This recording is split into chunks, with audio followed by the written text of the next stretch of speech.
नमस्कार, स्वागत है आप सभी का खबरों की दुनिया में। आप देख रहे हैं वीएनएन टीवी और न्यूज स्टूडियो से मैं हूं सपना। देश, दुनिया, शहर, जिले से कौन सी है अहम और खास खबरें विस्तार से देखिए। उससे पहले नजर आज की सुर्खियों पर। आइए देखते हैं आज की वीएनएन हेडलाइंस।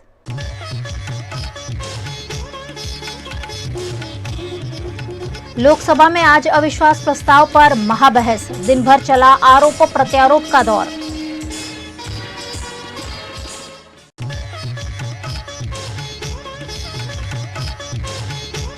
आप नेता चेतर वसावा भरूच से लड़ेंगे लोकसभा चुनाव। भाजपा सांसद मनसुख वसावा को देंगे टक्कर।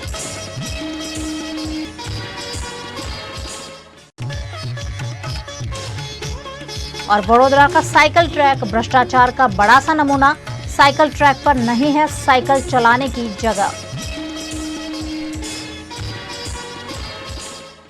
लोकसभा में आज अविश्वास प्रस्ताव पर महाबहस छिड़ी हुई है, जिसके तहत आरोप प्रत्यारोप का दौर जारी है। लोकसभा में अविश्वास प्रस्ताव पर आज मंगलवार को चर्चा हो रही है। कांग्रेस सांसद गौरव गोगोई ने अपने अविश्वास प्रस्ताव पर 35 मिनट स्पीच दी। इस दौरान उन्होंने मणिपुर से लेकर विदेश नीति तक सरकार को घेरा। उन्होंने कहा कि प्रधानमंत्री को ये स्वीकार करना होगा कि उनकी डबल इंजन सरकार मणिपुर में विफल हो गई, इसलिए मणिपुर में 150 से ज्यादा लोगों की मौत हुई है। गोगोई बोले, राज्य के सीएम जिन्हें बातचीत का, शांति और सद्भाव का माहौल बनाना चाहिए था, उन्होंने पिछले 2-3 दिनों से भड़काऊ कदम उठाए हैं, जिससे समाज में तनाव पैदा हो रहा है। महोदय, मैं निम्नलिखित प्रस्ताव पेश करता हूं कि ये सभा मंत्रिपरिषद में विश्वास का भाव व्यक्त करती है। सर अध्यक्ष महोदय, ये अविश्वास प्रस्ताव मणिपुर के लिए हम लाए हैं, इंडिया अलायंस, क्योंकि मणिपुर आज इंसाफ मांगता है। मणिपुर का युवा इंसाफ मांगता है, मणिपुर की बेटी इंसाफ मांगती है, मणिपुर के किसान इंसाफ मांगते हैं, मणिपुर के छात्र इंसाफ मांगते हैं। और मार्टिन लूथर किंग ने कहा है कि अगर कहीं भी नाइंसाफी हो तो वो हर जगह के लिए इंसाफ का खतरा बन सकता है। Injustice anywhere is a threat to justice everywhere. तो ये जो घटनाएं मणिपुर में हो रही है, इसको ये हम ना समझे कि उत्तर पूर्वांचल के किसी कोने में हो रहा है, ये भारत में हो रहा है। सर, अगर मणिपुर जल रहा है तो भारत जल रहा है। अगर मणिपुर में आग लगी है तो भारत में आग लगी है। अगर मणिपुर विभाजित हुआ है तो भारत विभाजित हुआ है। तो आज हम सिर्फ मणिपुर की बात नहीं कर रहे, हम भारत की बात कर रहे हैं। सर, हमारी मांग स्पष्ट थी कि देश के मुखिया होने के नाते प्रधानमंत्री सदन में आए, अपनी बात रखे, अपनी संवेदना प्रकट करे और उस पर सारे पार्टी समर्थन दे और मणिपुर को एक संदेश जाए कि इस दुख की घड़ी में पूरा सदन मणिपुर के साथ है, हम मणिपुर में शांति चाहते हैं। यह हमारी अपेक्षा थी। लेकिन अफसोस की बात है कि ऐसा नहीं हुआ। प्रधानमंत्री महोदय ने एक मौन व्रत लिया कि सदन में ना लोकसभा में कुछ बोलेंगे, ना राज्यसभा में कुछ बोलेंगे। और इसीलिए अध्यक्ष महोदय, ये नौबत आनी पड़ी कि हम अविश्वास प्रस्ताव के द्वारा प्रधानमंत्री मोदी जी का मौन व्रत हम तोड़ना चाहते हैं। सर, साफ साफ 3 सवाल है प्रधानमंत्री महोदय से। सवाल पहला कि आज तक वो मणिपुर क्यों नहीं गए? राहुल जी गए, इंडिया अलायंस के विभिन्न पार्टीज गए, गृह मंत्री जी गए, एमओएस होम गए, पर देश के मुखिया होने के नाते प्रधानमंत्री मोदी जी क्यों नहीं गए? ये है सवाल पहला। सवाल दूसरा कि लगभग 80 दिन क्यों लगे प्रधानमंत्री मोदी जी को मणिपुर पे कुछ बोलने के लिए, और जब बोले तो सिर्फ 30 सेकंड के लिए बोले, और उसके पश्चात आज तक भी प्रधानमंत्री मोदी जी की तरफ से ना कोई संवेदना का शब्द, ना कोई शांति की याचना। मंत्री मंडल बोल रहे हैं कि हम बोलेंगे। आप बोलें, आपको किसी ने नहीं रोका, लेकिन प्रधानमंत्री मोदी जी एक प्रधानमंत्री होने के नाते उनके शब्दों में जो महत्व है वो किसी मंत्री के शब्दों में नहीं है। माफ कीजिएगा, प्रधानमंत्री मोदी जी अगर प्रधानमंत्री होने के नाते एक शांति की पहल करें, उस कदम में जो ताकत है वो किसी मंत्री या किसी सांसद में वो ताकत नहीं है, एक प्रधानमंत्री होने के नाते। सवाल हमारा तीसरा कि प्रधानमंत्री जी ने आज तक मणिपुर के मुख्यमंत्री को बर्खास्त क्यों नहीं किया? आपने गुजरात में जब निर्वाचन आए, गुजरात में जब आपको अपनी राजनीति करनी थी तो गुजरात में मुख्यमंत्री बदल दिए, एक बार नहीं 2 बार। उत्तराखंड में निर्वाचन आ रहे थे तो उत्तराखंड में 1 बार, 2 बार, 3 बार, 4 बार शायद आपने मुख्यमंत्री बदल किए। त्रिपुरा में निर्वाचन आए तो त्रिपुरा में भी आपने निर्वाचन आपने से पहले अब मुख्यमंत्री को बदला। मणिपुर के मुख्यमंत्री में ऐसा क्या आपने विशेष आपका आशीर्वाद आप दे रहे हैं जिन्होंने खुद कबूल किया है कि आज मेरे कारण एक इंटेलिजेंस फेलियर हुआ है? ये 3 सवाल हैं सर, और शायद इन 3 सवालों का 3 उत्तर भी है। प्रधानमंत्री मोदी जी मणिपुर पर क्यों मौन हैं, शायद उस प्रश्न का उत्तर भी 3 है। पहला उत्तर कि प्रधानमंत्री मोदी जी को कबूल करना पड़ेगा कि उनकी डबल इंजन की सरकार, उनकी सरकार मणिपुर में व्यर्थ हो गई है, विफल हो चुकी है। इसीलिए आज मणिपुर में 150 लोग मरे, लगभग 5000 घर जलाए गए, लगभग 60,000 लोगों आज शिविर में हैं, लगभग 6500 FIR है। और मुख्यमंत्री, प्रदेश के मुख्यमंत्री होने के नाते जो एक संवाद का वातावरण बनाना चाहिए था, जो एक शांति, अमन और सद्भावना का एक वातावरण जो बनाना चाहिए था, आज उन्होंने सिर्फ मई महीने से नहीं, पिछले 2-3 सालों से ऐसे कुछ भड़काऊ उन्होंने कदम लिए हैं जो आज समाज के बीच में तनाव पैदा हो गया है। आज हम मणिपुर गए हैं, क्या मणिपुर में यह सबसे पहला हिंसा हुआ है? नहीं। क्या उत्तर पूर्वांचल में यह सबसे पहला हिंसा हुआ है? नहीं। इससे पहले भी हुए हैं, मणिपुर में भी हुए हैं। मैं खुद उत्तर पूर्वांचल का हूं, मैं खुद जिम्मेवारी से कहता हूं कि हुए हैं, लेकिन पहली बार, अरे आप में से तो कोई गया भी नहीं, आप क्या जानेंगे? पहले जाओ और फिर हमें परामर्श दो, पहले आप लोग जाओ। सर हम गए और बहुत दुख हुआ कि हमने समाज में 2 वर्गों के बीच ऐसा बंटवारा, समाज के 2 वर्गों के बीच हृदय में इतना आक्रोश, इतना गुस्सा हमने पहले कभी नहीं देखा। हमने पहले कभी भी नहीं देखा कि आज समाज का एक वर्ग दूसरे के प्रति बदले की भाषा का प्रयोग कर रहा है। हमने कभी भी नहीं देखा कि एक प्रदेश में एक ऐसी लकीर खींच दी गई है कि पहाड़ पे एक वर्ग के लोग रहते हैं और वैली में एक वर्ग के लोग रहते हैं। अफसोस की बात है सर कि जो सरकार एक इंडिया की बात करती है, आज उन्होंने 2 मणिपुर आपने बना दिए हैं। अविश्वास प्रस्ताव की शुरुआत गौरव गोगोई ने जैसे ही की, भाजपा सांसदों ने हंगामा शुरू कर दिया। कहा, सुबह सेक्रेटरी जनरल के यहाँ चिट्ठी आई थी कि राहुल गांधी जी बोलेंगे, हम तो उनके भाषण का इंतजार कर रहे हैं। अब गौरव गोगोई बोल रहे हैं, 5 मिनट में आखिर क्या हो गया? सरकार की तरफ से अविश्वास प्रस्ताव पर निशिकांत दुबे ने जवाब दिया। उन्होंने कहा कि हमें राहुल गांधी के बोलने की उम्मीद थी, पर वो नहीं बोले। लगता है राहुल जी तैयार नहीं थे, आज देर से उठे होंगे। पार्टी का शुक्रगुजार हूं कि उन्होंने मुझे अविश्वास प्रस्ताव पर जो है पहले वक्ता के तौर पर बोलने के लिए खड़ा किया। मैं ये सोच रहा था कि राहुल जी बोलेंगे, क्योंकि मीडिया में तरह तरह की खबरें आ रही थी, लेकिन लगता है कि शायद राहुल जी आज तैयार नहीं थे, देर से उठे होंगे तो नहीं बोल पाए। कोई बात नहीं है, गौरव गोगोई जी ने बोला, बहुत अच्छा बोला।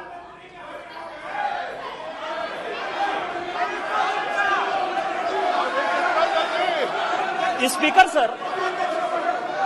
सर, गौरव गोगोई जब बोल रहे थे कि इस कांग्रेस पार्टी को शहादत के बारे में, लोगों का क्या बलिदान है इसके बारे में कुछ पता नहीं है। इन्होंने मणिपुर की बात की और पूरे देश को नहीं, पूरे संसद को जो है इन्होंने चैलेंज किया कि आप लोग में से बहुत लोग मणिपुर नहीं गए होंगे, मणिपुर नहीं देखा है आपने। मैं मणिपुर के इतिहास का भुक्तभोगी हूं। मेरे मामा एनके तिवारी 73 में अपनी पैर जो है वो गंवा चुके मणिपुर में, और 1989-90 में मणिपुर में उनके ऊपर अटैक हुआ। सीआरपीएफ के वो डीआईजी हुआ करते थे। और जो जगमोहन जी ने अपनी किताब लिखी है माई फ्रोजन टर्बुलेंस इन कश्मीर, उसमें उन्होंने 10 बार जिक्र किया है कि यदि एनके तिवारी जैसे अफसर नहीं होते तो शायद कश्मीर नहीं बचा पाते। और वही एनके तिवारी जब मणिपुर में आईजी बनकर गए तो आपकी सरकार ने उसी ओपीएम लॉबी के तहत उनको गिरफ्तार कर लिया और कोर्ट ने कहा कि ये आप कर सकते हैं।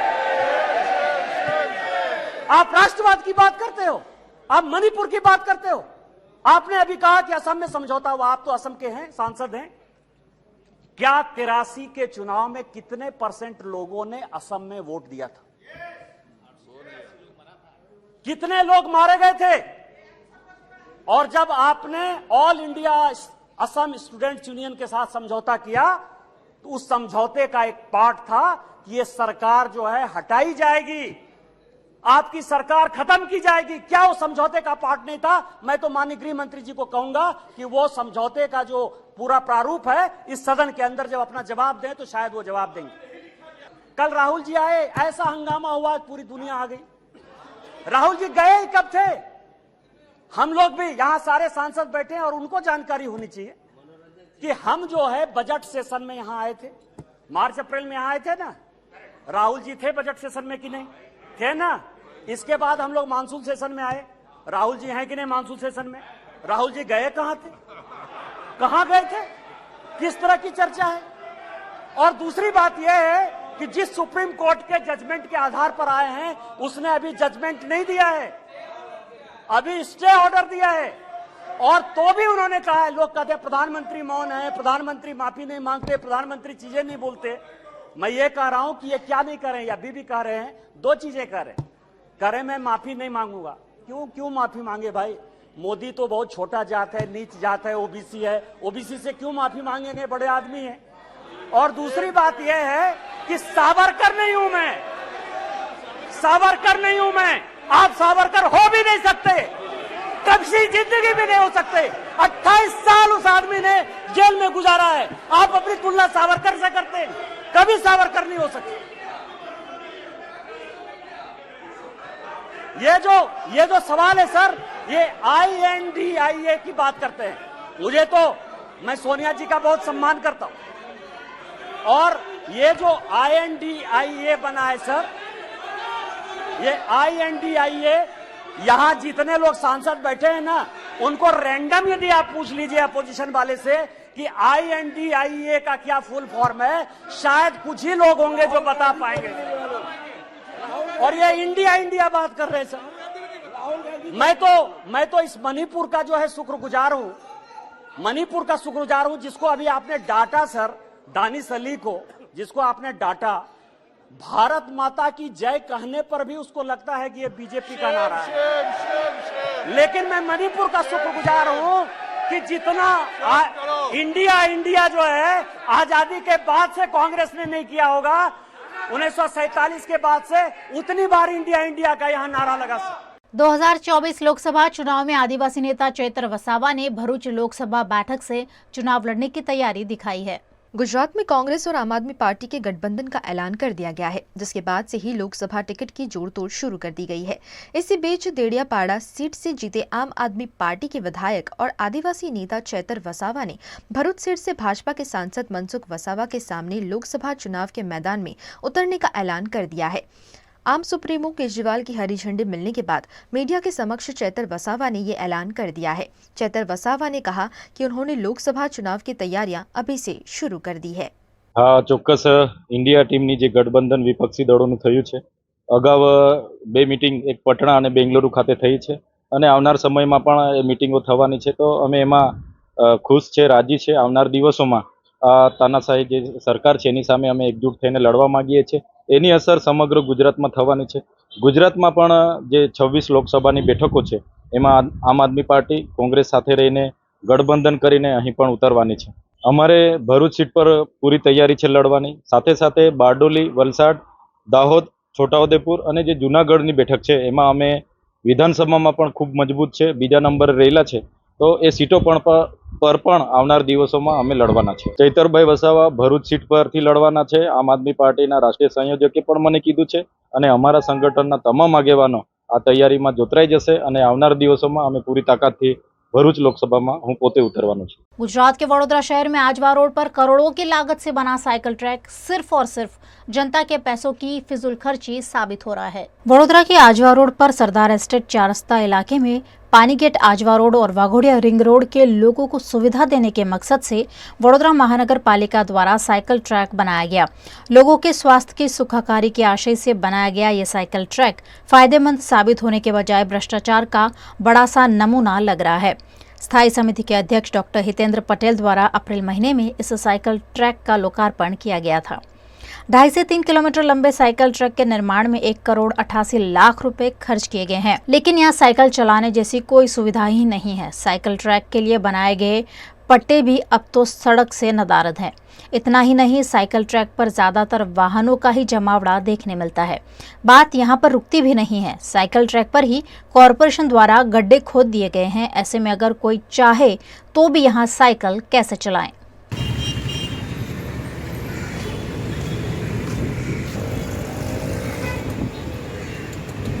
आ वॉर्ड नंबर 5 पूर्व विस्तार है और आ वॉर्ड नंबर 5 है ये अपना चेरमेन श्री हितेंद्रभाई डॉक्टरनो वॉर्ड लगे है, जो वडोदरा शहरना हालना चेरमेन है। आ वॉर्ड नंबर 5 में पूर्व विस्तार में साइकिल ट्रेक बनाववामां आव्यो कम से कम 3-4 किलोमीटर अंदर हशे, पण आज साइकिल ट्रेक 1 करोड़ 78 लाख आसपासनो कंई खर्च करवामां आव्यो, पण मने तो कोई साइकिल ट्रेक जो कोई लागतो नहीं। मॉर्निंग में जो, बपोरे जो कि सांजे जुओ कोई पण साइकिल व्यवहार थतो ज नथी। आ साइकिल ट्रेक फक्त पार्किंग माटे बनाववामां आव्यो एवुं लागी रह्युं छे। आ ट्रेक पर चालू ट्रेक पर ज કેટલાક દિવસથી આ કામ છે એ કામ પણ હજુ અધૂરું છે અને પૂર્ણ કરવામાં આવતું નથી। આ રીતે તમે જો તે જ્યાં ખાડા ખોદીમાં આવે છે, અત્યારે ચોમાસાનો ટાઈમ છે, બાળકો સ્કૂલે જતા હોય આવતા હોય, વાહन વ્યવહાર ચાલુ છે, પણ વહેલી તકે પણ આ વોર્ડમાં કામ થતા નથી। साइकिल ट्रैक का पूरा कॉन्सेप्ट यहाँ बिल्कुल गलत साबित होता हुआ दिखाई पड़ रहा है।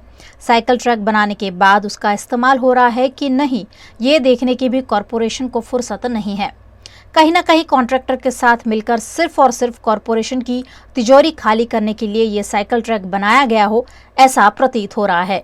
वडोदरा के साइकिल ट्रैक मुद्दे जागरूक नागरिक कल्पेश पटेल द्वारा पीएमओ में शिकायत कर जनता के पैसों की फिजूल खर्ची के आरोप लगाए गए हैं, जिसमें जनता के पैसे बर्बाद करने पर जांच करवाने की मांग की गई है। शिकायत पर कार्यवाही करते हुए पीएमओ कार्यालय की ओर से राज्य सरकार को मामले में जांच के आदेश भी दिए गए हैं, लेकिन ऐसी कोई जांच अब तक नहीं हुई है। ये 4 किलोमीटर अंतर में साइकिल ट्रेक बनाववामां आव्यो छे। आखो जे सुलेमानी चालती पानी गेट 3 रस्ता पानी टाँकी थी रहीने वृंदावन 4 रस्ता सरदार एस्टेट थी फरतो सुलेमानी चाल सुधीनो। हाँ, अमुक जगह एवुं थयुं छे के भाई अने साइकिल ट्रेक माटे जे पट्टा बनाववामां आव्या छे अमुक जगह भूसाई बी गया छे, अमुक जगह खोदकाम बी थयुं छे, अमुक जगह अने बीजी वस्तु के दरेक सोसायटीना एटला बधा बहार एंट्री गेट आवे छे के साइकिल ट्रेक अहींया आ रीते बनावी शकाय ज नहीं खरेखर। तो हवे भ्रष्टाचार तो कदाच थयो बी होई शके, कारण के आटलो मोटो खर्चो आ ट्रेकमां बनी शके एवं तो लोकोने बी ध्यानमां नथी आवतुं के आटलो खर्चो थाय आमां। ना, मने पीएमओमांथी लेटर आव्यो तो सीएमओमांथी ने पीएममांथी के भाई तमारे आ बाबते वडोदरा पालिकामांथी जवाब मळशे अने ए लोकोए एमां एवुं बी लख्युं हतुं के वडोदरा पालिकाने गुजरात गवर्नमेंटमां पीएमओमांथी के भाई आनी तपास करीने पीएमओमां लखवी अने अरजदारने जवाब आपो, पण मने मळ्यो नथी जवाब। देश भर में मेरी माटी मेरा देश अभियान शुरू किया जा रहा है, जिसके तहत वडोदरा जिला कलेक्टर एबी गौर ने पत्रकार परिषद को संबोधित किया। वडोदरा जिल्ला में मेरी मिट्टी मेरा देश कार्यक्रमનું आयोजन भारत सरकारश्रीની સૂચના મુજબ સુચારુ રીતે કરવામાં આવ્યું છે। તમામ અધિકારીઓ અને પદાધિકારીશ્રીઓ સાથે પણ મીટિંગ થઈ ગઈ છે। માનનીય એમપી મેડમના અધ્યક્ષતા હેઠળ માનનીય તમામ ધારાસભ્યોશ્રીની ઉપસ્થિતિમાં પદાધિકારીઓ સાથે પણ એક મીટિંગ થઈ। હું આપને જણાવું કે જિલ્લાના 536 ગ્રામ પંચાયતોમાં આ કાર્યક્રમનું આયોજન થશે. પ્રત્યેક ગામે 5 ઘટનાઓ આકાર લેશે. એક શિલાફલકમ આપણે મૂકીશું. પંચપ્રણ લેવાશે, એટલે કે પ્રતિજ્ઞા 5 પ્રકારની લેવાશે દેશભક્તિ માટેની. દરેક ગામે વસુધા વાટિકા થશે.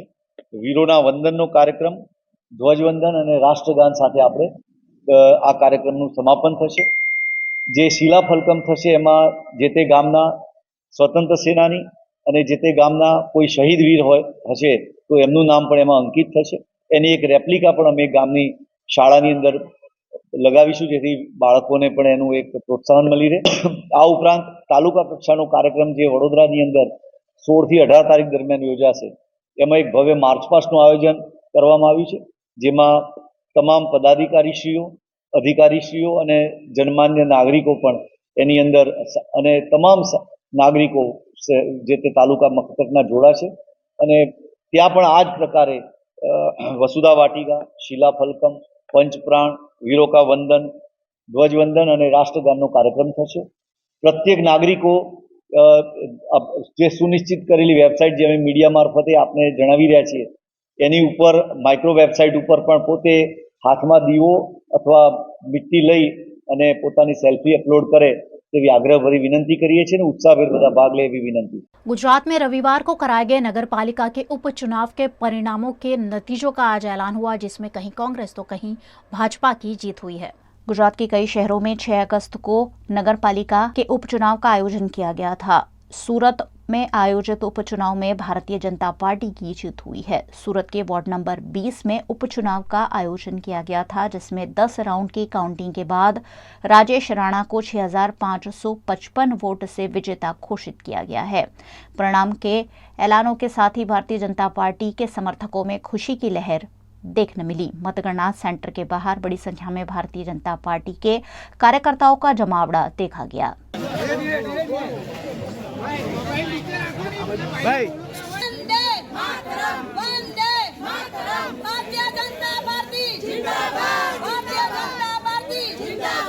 वहीं गुजरात के अरवल्ली जिले के मोडासा नगर पालिका के उपचुनाव में कांग्रेस की भव्य जीत हुई है। यहां वार्ड नंबर 7 की बैठक पर मतगणना पूरी हो गई है, जहां कांग्रेस के प्रत्याशी मोइनुद्दीन मलिक 65 वोटों से विजेता बने हैं। नगर पालिका में अब कांग्रेस की 9 बैठक हो जाने से उन्हें विपक्ष का पद मिला है। वार्ड नंबर 7 में AIMIM के कॉरपोरेटर को सस्पेंड कर दिए जाने से यहां उपचुनाव का आयोजन किया गया था, जिसमें कांग्रेस की जीत से कांग्रेस समर्थकों में खुशी की लहर देखने मिली।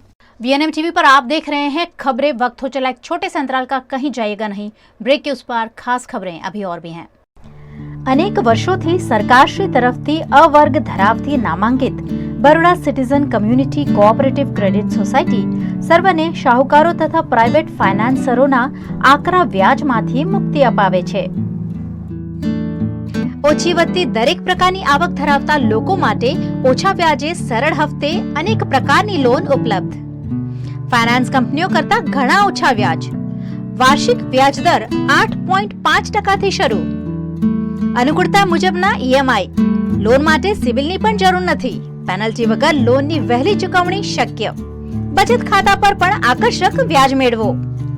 तुरंत संपर्क करो Baroda citizen community cooperative credit society limited, 203B Ivory terrace, circuit house ની સામે અલકાપુરી, વડોદરા। WhatsApp number 9327109414।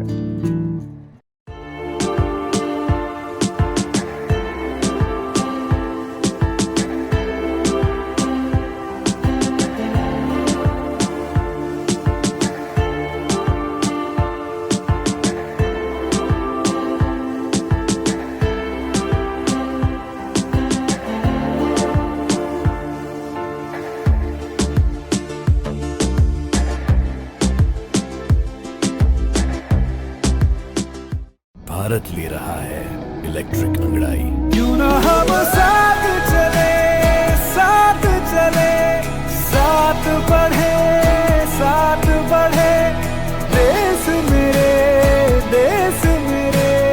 देश को ले जाए नई दिशा की ओर। आपका जॉय, भारत का जॉय। વડોદરાના ઘણા વિસ્તારો જેમ કે અકોટા, માંજલપુર, અલકાપુરી, મકરપુરા વગેરે વગેરે વિસ્તારોના લોકો ચિંતામાં છે. આ ચિંતાનું કારણ છે વડોદરાના લોકોમાં વધતી ઈર્ષા. જી હા, અને આ ઈર્ષાનો સ્ત્રોત છે તરસાલી એરિયામાં આવેલ રેઝિડેન્શિયલ પ્રોજેક્ટ દર્શનમ પ્લેસ. ઘણી બધી એમ્યુનિટીઝથી ભરપૂર આ 2 અને 3 BHK પ્રોજેક્ટ બની ગયો છે નવા ઘર શોધવાવાળા લોકો માટે એક અનોખો અવસર.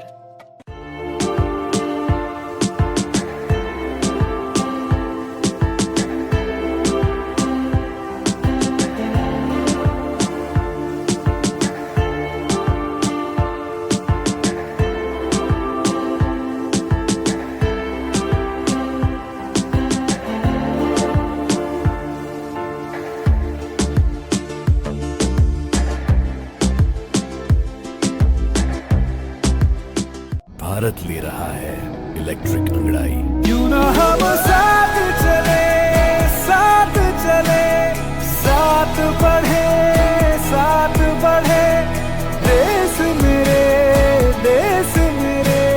देश को ले जाए नई दिशा की ओर. आपका जॉय भारत का जॉय. गुजरात के वडोदरा शहर में आम आदमी पार्टी द्वारा मृतक प्रेरणा शर्मा के हत्यारों को ढूंढ निकालने की मांग की जा रही है. गुजरात के वडोदरा के वाघोड़िया में प्रेरणा शर्मा नामक लड़की का शव कैनाल से बरामद हुआ था. इस मामले ठोस पुलिस कार्यवाही नहीं होने की शिकायत परिजनों ने आम आदमी पार्टी की अगुवाई में की है. लाश मिलने के बाद भी वो लड़का MP के टेम्पो नंबर में इंदौर चला जाता है अपना सामान लेके. उसकी औरत है, उसके बच्चे हैं, लेकिन उसको कहीं भी गिरफ्तार नहीं किया गया. आज 5-5 महीने तक उसकी कोई FIR नहीं हुई. यहाँ ये police station, Fatehganj police station, Bapod police station, Jarod police station, हर जगह माँ बाप को दौड़ाया गया, लेकिन उनकी FIR नहीं ली गई. उसके माँ बाप आम आदमी पार्टी कार्यालय पर तारीख 7 को सुबह आकर रोने लगे. उन्हें आम आदमी पार्टी के कार्यकर कमिश्नर साहब से मिलने ले गए, जहाँ कमिश्नर साहब को सारी चीज़ें बताई गई.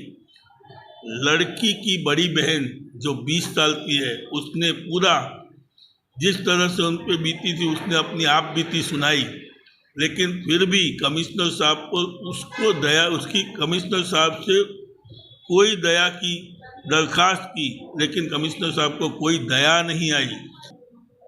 मनोज निनामा जी जो कमिश्नर का होद्दा अभी संभाल रहे हैं, उन्होंने उस लड़की को, उसके साथ आए हुए आम आदमी की पार्टी के कार्यकर को, उसके माँ बाप को इतनी गंदी गालियां देकर वहाँ से भगा दिया, यहाँ तक कि इनको डंडे मार के यहाँ से निकाल दो.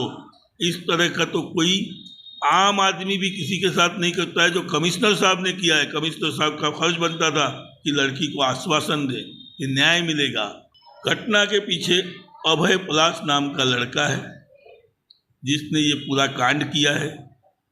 उसने गोरवा पुलिस स्टेशन के भरत नाम के कांस्टेबल को सब चीज़ें बता दी थी. भरत नाम के कांस्टेबल को सब पता था. इसकी लड़के जो गुनेगार है, उसकी वाइफ ने रात को 10:30 बजे जरोद पुलिस स्टेशन में फ़ोन करके भी बताया है कि मेरे हस्बैंड से कांड हो गया है, वो हाजिर होने आ रहा है. लेकिन वो उसके बाद वहाँ से फरार हो गया, हाजिर तक होने नहीं गया है. ये सारी पुलिस की, जरोद पुलिस स्टेशन की और गुनेगार की मिलीभगत है, जिन्होंने उसे भगाने में भी पूरा सहाय किया है. 9 अगस्त को मनाए जाते विश्व आदिवासी दिवस के उपलक्ष्य में गुजरात कांग्रेस के प्रवक्ता पार्थिव राज कठवाड़िया ने आदिवासियों के हकों पर आवाज उठाई है. એટલે વિશ્વ આદિવાસી દિવસ, જ્યારે આદિવાસી ભાઈઓ બહેનોની વાત કરવાની હોય તો ભાજપ સરકાર દ્વારા મોટા વચનો આપવામાં આવે, એમના મત લેવાના હોય તો મોટા મોટા વાયદા કરવામાં આવે. પણ જ્યારે ગરીબ અને જંગલમાં રહેતા આદિવાસી ભાઈઓ બહેનોના અધિકારની વાત આવે ત્યારે ખબર નહીં સરકારને શું થઈ જાય છે. ભૂતકાળમાં કોંગ્રેસની સરકાર દ્વારા જંગલ જમીનના અધિકારની વાત કરવામાં આવીને કાયદો પસાર કરવામાં આવ્યો. જંગલ જમીનના અધિકાર હેઠળ ગરીબ આદિવાસીઓને જમીનના પટ્ટા આપવાની વાત હોય, પણ જ્યારે જમીન ઉપર જઈએ તો પરિસ્થિતિ સાવ અલગ છે. ભારતીય જનતા પાર્ટીના શાસનમાં સરકાર દ્વારા ગરીબ આદિવાસીઓની જમીન લઈને કોરોનાના સમયમાં પણ જબરદસ્તી ખાલી કરાવવાના કિસ્સા આપણી સામે આવ્યા હતા. પણ રાજ્યસભાનો એક ચોંકાવનારો આંકડો ખુલાસો કરે છે કે આ સરકારને આદિવાસી ભાઈઓ બહેનોની બિલકુલ ચિંતા નથી. આશરે 1,82,000 થી પણ વધુ આદિવાસી ભાઈઓ બહેનોએ જંગલ જમીન અધિકાર કાયદા હેઠળ જમીનની માંગણી કરેલ હતી. સરકાર દ્વારા તેમાંથી 50% પણ ની આજુબાજુ ગરીબ આદિવાસીઓને આ લાભથી વંચિત રાખવામાં આવે છે.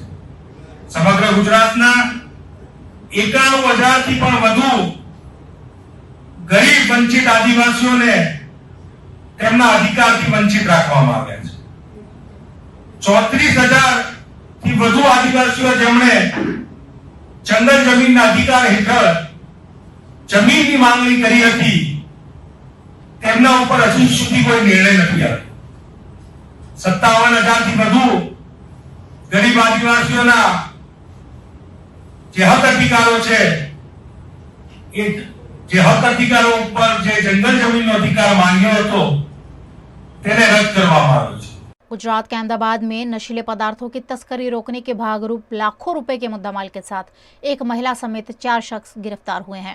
गुजरात में भी अब नशीले पदार्थों की हेरफेर बढ़ती जा रही है, जिसकी जांच में अहमदाबाद पुलिस ने 31 ग्राम और 640 मिलीग्राम ड्रग्स बरामद की है, जिसकी कीमत 3,16,400 रुपए है. अन्य मुद्दामाल मिलाकर पुलिस ने 4,42,300 के मुद्दामाल के साथ एक महिला और 3 आरोपियों को गिरफ्तार कर कानूनी कार्यवाही की है.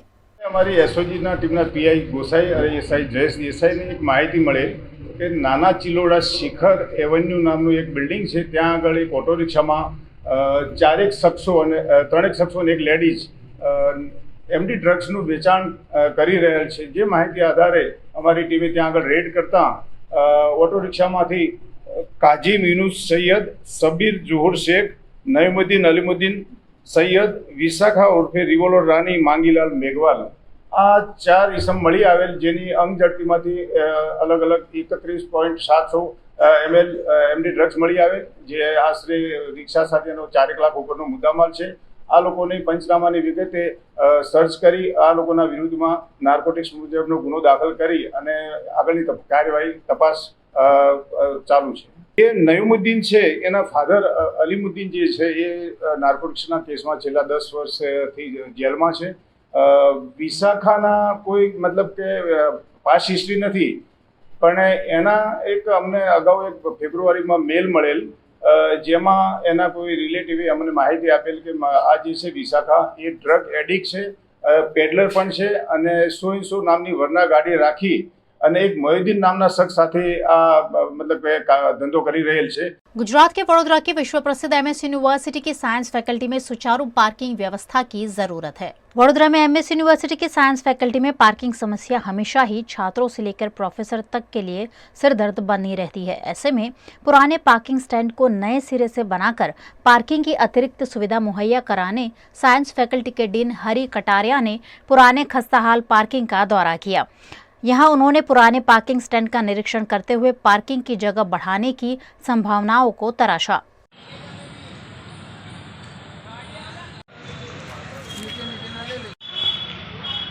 अभी जो बच्चे आते हैं मोस्टली 2 व्हीलर लेके आते हैं और जो स्टाफ मेंबर आते हैं वो भी 4 व्हीलर मोस्टली प्रीफर करते हैं. तो हमें बहुत दिक्कत हो रही है, फैकल्टी में जगह कम पड़ रही है, तो पार्किंग के इश्यू बार बार हमारे सामने आ रहे हैं. बच्चे रिप्रेजेंट कर रहे हैं, स्टाफ रिप्रेजेंट कर रहा है, कई बार विजिटर्स को तकलीफ़ हो रही है. तो हमको लगा कि ये जो साइंस फैकल्टी ने ऑलरेडी बहुत साल पहले ये पूरा स्लैब भरा के पूरा डेवलप किया हुआ एरिया है, तो इसको साफ़ सफाई करके इसमें यहाँ पे गटर जो जा रही है तो पूरा ग्रिल लगा के सो वी कैन प्रोटेक्ट, तो बच्चे जो है वो वहाँ कोई गिर ना जाए, कोई किसी का व्हीकल गिर ना जाए, इसलिए पूरा उसका ग्रिल करके कवर कर लेंगे और इसमें साफ़ सफाई करके अच्छे से उसमें पट्टे लगा लेंगे. तो क्या है कि एक स्पेस आइडेंटिफाई हो जाएगा गाड़ी का एक स्पेस आइडेंटिफाई हुआ, अगर किसी ने वो ठीक से नहीं भी किया तो हम उसको फ़ोटो दिखा के बोल सकते हैं कि भाई अपना पार्किंग ढंग से करो, और किसी को गाड़ी निकालने में, गाड़ी डालने में कोई दिक्कत नहीं होगा। उस तरह का आयोजन हम कर रहे हैं। सिमिलरली हमको जो 2 व्हीलर का पार्किंग का भी हम लोग सोच रहे हैं। आगे आपने देखा होगा तो साइकिल पार्किंग जो पुराना है उसको भी अच्छे से डेवलप करके उसमें 2 व्हीलर अच्छे से पार्क हो जाए, ऐसी व्यवस्था का हम सोच रहे हैं।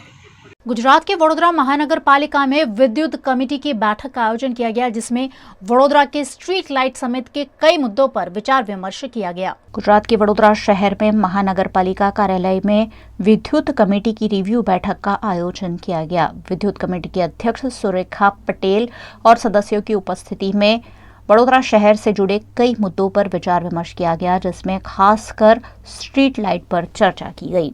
कई इलाके में स्ट्रीट लाइट लेट से शुरू होती है, ऐसे शिकायत के निवारण पर चर्चा की गई। वहीं कई इलाकों में स्ट्रीट लाइट की जरूरतों पर भी बैठक में विचार विमर्श किया गया। વિસ્તારમાંથી વધારે માહિતી હતી, એ ફરિયાદો હતી, એને તાત્કાલિક અધિકારીને બોલાવીને સૂચના આપવામાં આવી। અને બાકી જે નવા વિસ્તારો આવ્યા છે, નવા વિસ્તારની અંદર સ્ટ્રીટ લાઇટ આપણે કાઢી નાખી છે, એને નવી મૂકવા માટેની થોડી ચર્ચા કરી। અને જે પ્રાયોરિટીના કામ છે, જે ટીપી ખુલી ગઈ છે એની પર જે લાઇટો નથી એની ચર્ચા કરી। સ્ટ્રીટ લાઇટ, સેન્ટર લાઇટ નાખવાની કામગીરી આપણે પ્રાયોરિટી આપી છે કે જે વિસ્તાર અત્યારે ખુલી ગયા છે ને જ્યાં જરૂરિયાત છે ત્યાં સ્ટ્રીટ લાઇટ નાખવાની જરૂર છે, તો ત્યાં પહેલું એ કામ લેવાનું છે।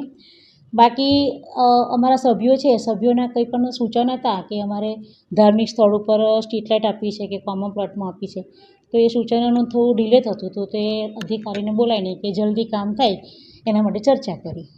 आकाश बैजू ने अपने सबसे बड़े टैलेंट हंट एग्जाम एंथे 2023 का ऐलान किया है, जिस पर वडोदरा में पत्रकार परिषद का आयोजन किया गया।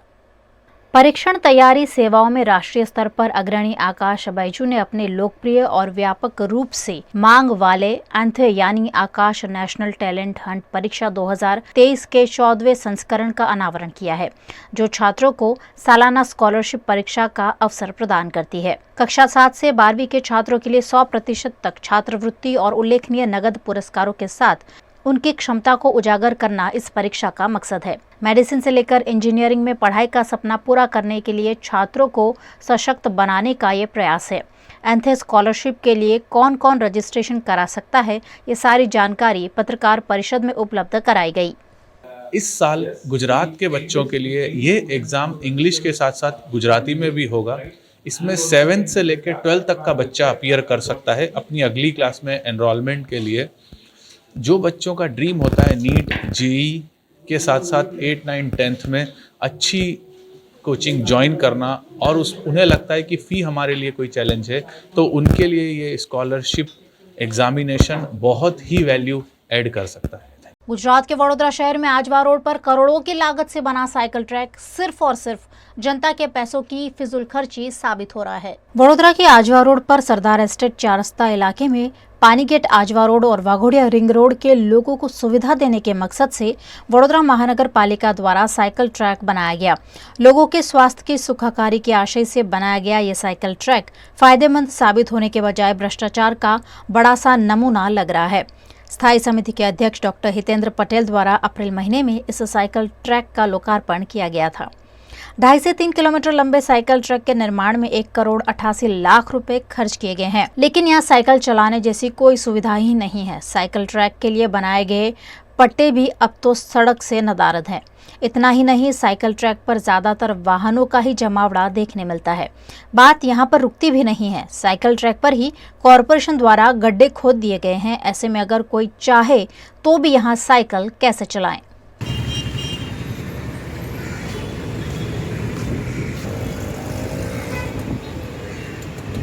આ વોર્ડ નંબર 5 પૂર્વ વિસ્તાર છે, અને આ વોર્ડ નંબર 5 છે એ આપણા ચેરમેન શ્રી હિતેન્દ્રભાઈ ડૉક્ટરનો વોર્ડ લાગે છે, જેઓ વડોદરા શહેરના હાલના ચેરમેન છે। આ વોર્ડ નંબર 5માં પૂર્વ વિસ્તારમાં જે સાયકલ ટ્રેક બનાવવામાં આવ્યો, કમસે કમ 3-4 કિલોમીટરનો અંદર હશે, પણ આ જે સાયકલ ટ્રેક 1,78,00,000ની આસપાસનો કંઈક ખર્ચ કરવામાં આવ્યો, પણ મને તો કોઈ સાયકલ ટ્રેક જેવો કોઈ લાગતું નહીં। મોર્નિંગમાં જુઓ, બપોરે જુઓ કે સાંજે જુઓ, કોઈ પણ સાયકલ વ્યવહાર થતો જ નથી। આ સાયકલ ટ્રેક ફક્ત પાર્કિંગ માટે બનાવવામાં આવ્યો એવું લાગી રહ્યું છે. આ ટ્રેક પર ચાલુ ટ્રેક પર જ કેટલાક દિવસથી આ કામ છે એ કામ પણ હજુ અધૂરું છે અને પૂર્ણ કરવામાં આવતું નથી. આ રીતે તમે જો તે જ્યાં ખાડા ખોદીમાં આવે છે, અત્યારે ચોમાસાનો ટાઈમ છે, બાળકો સ્કૂલે જતા હોય આવતા હોય, વાહન વ્યવહાર ચાલુ છે, पर वैली तक में वॉर्ड काम थता नहीं। साइकिल ट्रैक का पूरा कॉन्सेप्ट यहाँ बिल्कुल गलत साबित होता हुआ दिखाई पड़ रहा है। साइकिल ट्रैक बनाने के बाद उसका इस्तेमाल हो रहा है कि नहीं, ये देखने की भी कॉरपोरेशन को फुर्सत नहीं है। कहीं ना कहीं कॉन्ट्रैक्टर के साथ मिलकर सिर्फ और सिर्फ कॉरपोरेशन की तिजोरी खाली करने के लिए ये साइकिल ट्रैक बनाया गया हो, ऐसा प्रतीत हो रहा है। वडोदरा के साइकिल ट्रैक मुद्दे जागरूक नागरिक कल्पेश पटेल द्वारा पीएमओ में शिकायत कर जनता के पैसों की फिजूल खर्ची के आरोप लगाए गए हैं, जिसमें जनता के पैसे बर्बाद करने पर जांच करवाने की मांग की गई है।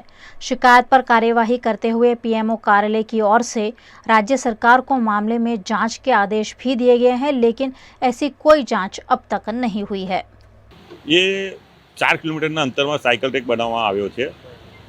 આખો જે સુલેમાની ચાલતી પાણી જે 3 રસ્તા પાણી ટાંકીથી રહીને વૃંદાવન 4 રસ્તા સરદાર સ્ટેટથી ફરતો સુલેમાની ચાલ સુધીનો। હા, અમુક જગ્યાએ એવું થયું છે કે ભાઈ અને સાયકલ ટ્રેક માટે જે પટ્ટા બનાવવામાં આવ્યા છે અમુક જગ્યાએ ભૂસાઈ બી ગયા છે, અમુક જગ્યાએ ખોદકામ બી થયું છે, અમુક જગ્યાએ અને બીજી વસ્તુ કે દરેક સોસાયટીના એટલા બધા બહાર એન્ટ્રી ગેટ આવે છે કે સાયકલ ટ્રેક અહીંયા આ રીતે બનાવી શકાય જ નહીં ખરેખર તો। હવે ભ્રષ્ટાચાર તો કદાચ થયો બી હોઈ શકે, કારણ કે આટલો મોટો ખર્ચો આ ટ્રેકમાં બની શકે એવું તો લોકોને બી ધ્યાનમાં નથી આવતું કે આટલો ખર્ચો થાય આમાં। ના, મને પીએમઓમાંથી લેટર આવ્યો હતો, સીએમઓમાંથી અને પીએમમાંથી કે ભાઈ તમારે આ બાબતે વડોદરા પાલિકામાંથી જવાબ મળશે, અને એ લોકોએ એમાં એવું બી લખ્યું હતું કે વડોદરા પાલિકાને ગુજરાત ગવર્મેન્ટમાં પીએમઓમાંથી કે ભાઈ આની તપાસ કરીને પીએમઓમાં લખવી અને અરજદારને જવાબ આપવો, પણ મને મળ્યો નથી જવાબ।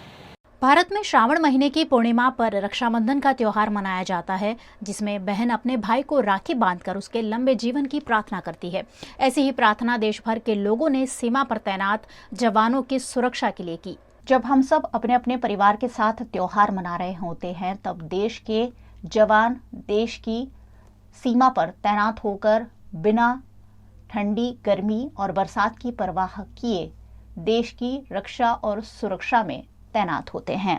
ऐसे जवानों की सुरक्षा की कामना के साथ गुजरात के वडोदरा से हर साल राखी भेजी जाती है। वडोदरा के एक शिक्षक और लेखक संजय बछाव द्वारा 9 साल पहले छात्रों की सहायता से सेना पर तैनात जवानों को राखी भेजने की शुरुआत की गई थी। इस सिलसिले को संजय बछाव ने 9वें वर्ष में भी कायम रखा है। इस बार 55,000 से ज्यादा राखियां उन्हें मिली है, जो सीमा पर तैनात 4 जगहों पर भेजी जाएगी।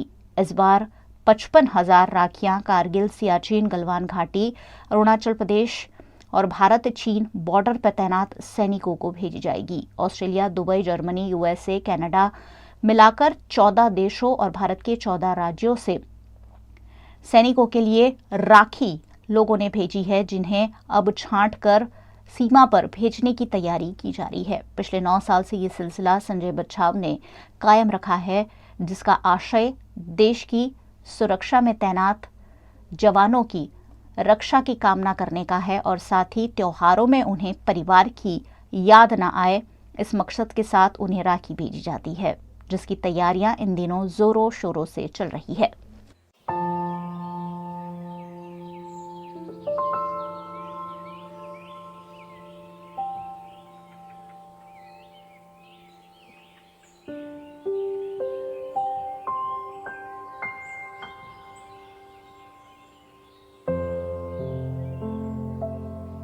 આ એક ખૂબ જ સુંદર અનુભવ છે અને એકદમ મનને ટચ કરી જાય એવો છે, કારણ કે જ્યારે એમના ફોન આવતા હોય ત્યારે એ પોતે પણ બહુ ભાવુક થાય છે, અને એમનો ફોન અને એમનો અવાજ સાંભળીને એ સ્વાભાવિક રીતે આપણે પણ ઘણા ભાવુક થતા હોઈએ છીએ। તો આ એક અતિશય સુંદર અનુભવ છે।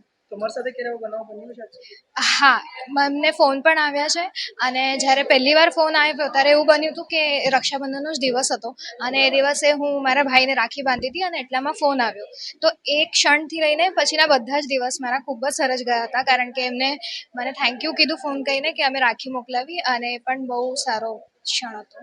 गुजरात के भावनगर के वेलावदार के कालियार राष्ट्रीय अभयारण्य में एक साथ हजारों कालियार हिरण देखे गए।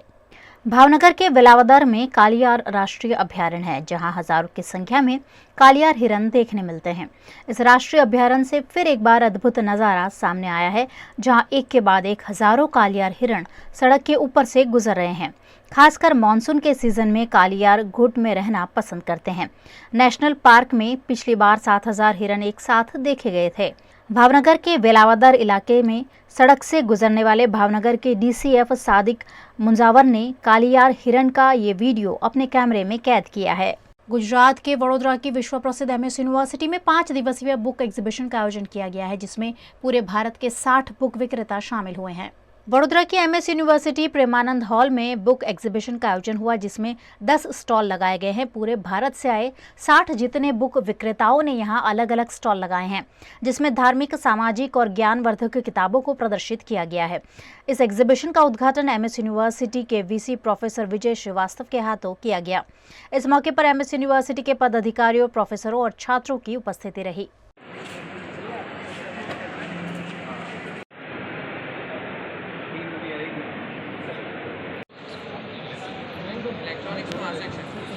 मुझे ये बताते हुए खुशी का अनुभव हो रहा है कि आज the Maharaja Sayajirao university of Baroda ने 5 दिवसीय बुक्स एग्जीबिशन का आयोजन किया हुआ है, जिसमें हमारे पूरे देश से बहुत सारे पब्लिशर्स, बहुत सारे बुक सेलर्स यहाँ पर आए हुए हैं।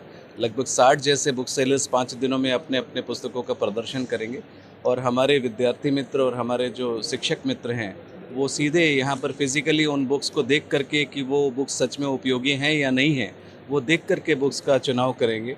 इस तरह से ये रियल सेंस में हमको किस बुक की आवश्यकता है वो यहाँ पर देखने के लिए मिलेगा और उन्हीं पुस्तकों का चुनाव हम लोग लाइब्रेरी में करेंगे। ये जो एग्जीबिशन रखा हुआ है वो बहुत ही अच्छा है। MS के जो भी यूनिवर्सिटी है वो सभी के बच्चे MS के हैं वो यहाँ पे आए हुए हैं, सभी वो बुक्स देख रहे हैं। और ख़ास करके हमारा जो अभी हिंदुइज़्म है वो थोड़ा कम हो रहा है, सब लोग जो है वो हिंदुइज़्म की तरफ इतने अट्रैक्ट नहीं हो रहे हैं। तो ये बुक स्टॉल जो लगा हुआ है जिसमें सभी डिफरेंट बुक्स रखी हुई है, जिसकी वजह से हम टेक्नोलॉजी की तरफ अट्रैक्ट हो सकते हैं और टेक्नोलॉजी के लिए थोड़ा आगे जान सकते हैं, पहचान सकते हैं। हमको जो जिस भी टॉपिक में इंटरेस्ट है वो सभी टॉपिक्स की सभी बुक्स अवेलेबल है। पवित्र सावन मास में मंदसौर के नाहरगढ़ के हाटपुरा मोहल्ला स्थित जयेश्वर महादेव मंदिर से कोटेश्वर महादेव मंदिर सीतामाऊ तक कावड़ यात्रा निकाली गई, जिसमें बड़ी संख्या में भक्तजन शामिल हुए।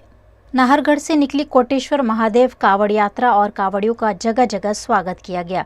डीजे की धुन पर कावड़िया नगर के प्रमुख मार्गों से होते हुए महादेव के जयकारों के साथ 18 किलोमीटर दूर कोटेश्वर महादेव मंदिर तक कावड़ यात्रा लेकर पहुंचे। इसमें महिला, पुरुष, बच्चे सहित बड़ी संख्या में भक्तजन शामिल हुए। 3 बजे कोटेश्वर महादेव पहुंचकर भक्तजनों द्वारा जलाभिषेक किया गया, जिसके बाद भक्तों के लिए प्रसादी का भी आयोजन किया गया।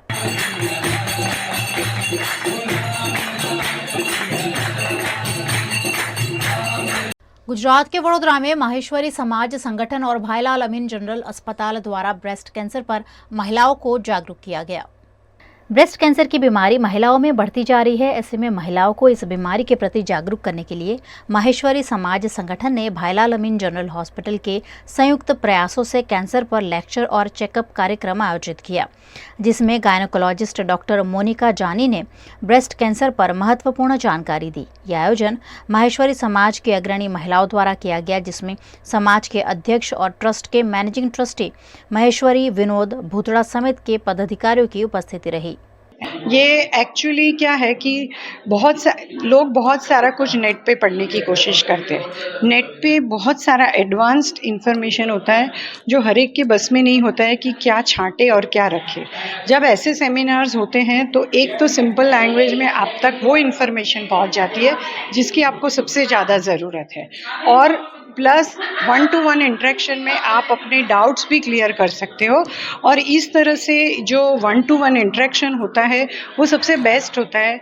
It inspires confidence in test and the information that you get. Breast cancer शुरू में ही अगर पकड़ में आता है तो इसका इलाज हो जाता है, ये एक बहुत अच्छी बात है। बाकी कैंसर्स के संग ये संभावना नहीं रहती है, जबकि ब्रेस्ट कैंसर अगर पहले ही पकड़ में आता है तो इलाज हो जाता है और मरीज बच सकता है। और अगर ये बिगड़ जाता है तो ये डॉक्टर जाली ने बताया कि हमारे ट्रैवल करके हमारे किसी भी ऑर्गन में, लिवर में या ब्रेन में कहीं पर भी पहुंच सकता है और तब बहुत ज़्यादा खतरा बढ़ जाता है। तो इसलिए समय समय पर लेडीज़ को मेमोग्राफी या सोनोग्राफी के द्वारा या सेल्फ अपने इन्वेस्टिगेशन के द्वारा देखते रहना चाहिए। और अगर ब्रेस्ट या फिर अपने आर्मपिट्स के नीचे भी लम्स का ऐसा लगता है एहसास, तो तुरंत चेकअप कराना चाहिए, डॉक्टर से सलाह लेनी चाहिए। छत्तीसगढ़ के जिला गौरेला पेंद्रा मरवाही में गुरुदेव रविंद्रनाथ टैगोर की पुण्यतिथि पर श्रद्धांजलि कार्यक्रम आयोजित किया गया। गुरुदेव रविंद्रनाथ टैगोर की 82वीं पुण्यतिथि के मौके पर छत्तीसगढ़ के जीपीएम जिला चिकित्सालय परिसर में स्थापित उनकी प्रतिमा पर गोरेला पेंड्रा मरवाही कलेक्टर प्रियंका ऋषि महोबिया समेत कई गणमान्यों ने श्रद्धा सुमन अर्पित करते हुए उन्हें याद किया। गौरतलब है कि गुरुदेव रविंद्रनाथ टैगोर अपनी पत्नी मृणालिनी देवी के टीबी रोग का इलाज कराने के लिए सैनिटोरियम में सितंबर माह 1902 में आए थे। उन्होंने अपनी पत्नी के इलाज कराने के लिए यहाँ काफी समय भी बिताया, लेकिन इलाज नहीं हो सका और पत्नी का निधन हो गया। आज रविंद्रनाथ टैगोर की पुण्यतिथि के मौके पर उन्हें याद किया गया। यहाँ के गणमान्य नागरिकों ने और जिला प्रशासन के द्वारा श्रद्धा सुमन अर्पित किया गया है। और जैसा जिला प्रशासन की मंशा है और महन जी का सपना है कि एक टैगोर पार्क के रूप में इस क्षेत्र को विकसित किया जाना है, तो डीएमएफ मद से इसके लिए कार्य स्वीकृत हो चुका है। और जैसा आप देख रहे हैं काफ़ी कुछ काम कंप्लीट भी हो गया है। आगे भविष्य में एक टैगोर जी के नाम पे एक संग्रहालय का निर्माण भी किया जा रहा है। और एक जो पार्क है अभी इनकम्प्लीट है, उसको भी शीघ्र ही जिला प्रशासन की का प्रयास रहेगा कि जल्दी इस पार्क को भी कंप्लीट कर लिया जाएगा और संग्रहालय, ताकि बाहर के लोगों को पता चले कि टैगोर साहब यहाँ पर कभी आए थे और उन्होंने यहाँ पर 2 महीने इस हमारे जिले में उन्होंने निवास किया था। गुजरात के सिद्धपुर नगर पालिका के उपचुनाव में भारतीय जनता पार्टी का भगवा लहराया है। सिद्धपुर नगर पालिका के उपचुनाव में वार्ड नंबर 2 की खाली पड़ी 4 बैठकों के लिए रविवार को मतदान कराया गया, जिसमें भाजपा और कांग्रेस के 4 उम्मीदवार और 2 निर्दलीय उम्मीदवार मैदान में थे। चुनाव की मतगणना आज की गई, जिसमें भाजपा के पैनल के सभी 4 प्रत्याशी जीत गए हैं, जिसमें निर्मा ठाकुर, पुष्पा पटेल, भरत पटेल, नटवर पटेल जीत गए हैं। भारतीय जनता पार्टी की इस जीत पर पार्टी कार्यकर्ताओं में खुशी देखने मिली। सभी ने जीते हुए प्रत्याशियों को शुभकामनाएं दी। आज भारतीय जनता पार्टी ना 4 उम्मीदवारों वोर्ड नंबर 2 ની પેટા ચૂંટણીમાં ભવ્ય વિજય મેળવ્યો છે। રાજપુર ગામની જનતાએ ભારતીય જનતા પાર્ટીમાં વિશ્વાસ મૂકી જે ભારતીય જનતા પાર્ટી તરફી મતદાન કર્યું છે અને ગુજરાત સરકાર અને આદરણીય કેબિનેટ મંત્રી શ્રી બલવંતસિંહજી રાજપૂત સાહેબના જે વિશ્વાસ મૂક્યો છે અને સાર્થક કરી બતાવ્યો છે, એ બદલ વિસ્તારના તમામ નાગરિકોનો, વોર્ડ નંબર 2 ના તમામ મતદારોનો ભારતીય जनता पार्टी वती હું ખૂબ दिलથી आभार व्यक्त करूँ છું। ये थी दिन भर की खबरें वीएनएम न्यूज स्टूडियो से। वीएनएम टीवी की सारी खबरें आप यूट्यूब, फेसबुक, इंस्टाग्राम के अलावा ओटीटी प्लेटफॉर्म पर लाइव देख सकते हैं। आप डेली हंट, जियो टीवी, वोडाफोन टीवी पर 24 घंटे देख सकते हैं वीएनएम टीवी की खबरें, अपडेट्स और शोज। तो देखते रहिए वीएनएम टीवी। मुझे दीजिए इजाजत, नमस्कार।